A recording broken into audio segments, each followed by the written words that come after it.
আমার আল্লাহ পাক বলেছেন, কোরআন তেলাওয়াত করতে গিয়ে যারা ব্যস্ত থাকে, কোরআন তেলাওয়াত করতে করতে যারা আমার কাছে হাত পেতে কিছু চাওয়ার সময় পায় না, যারা আমার কাছে হাত পেতে কিছু চায়, তাদের থেকে তেলাওয়াতকারীদেরকে আমি রব্বুল আলামিন বেশি করে দেই।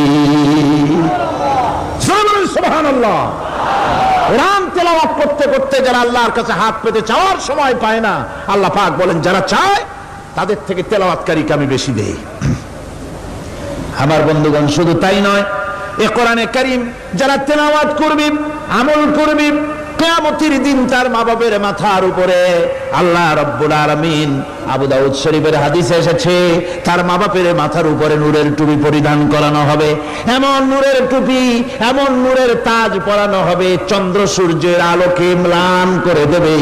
হাসরবাসীরা প্রশ্ন করবেন, এ লোকটি কে? কোন ফেরেশতা নাকি বলে না, কোন নবী নাকি বলে না, তবে কি ইনি কে?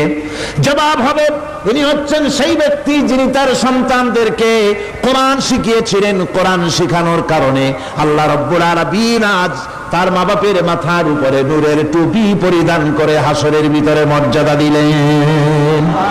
কিয়ামতের দিন দুনিয়া মর্যাদা পাওয়া যাবে, আখিরাতেও মর্যাদা পাওয়া যাবে যদি কোরআনে কারীমকে তেলাওয়াত করা যায়, আমল করা যায়, বোঝা যায়।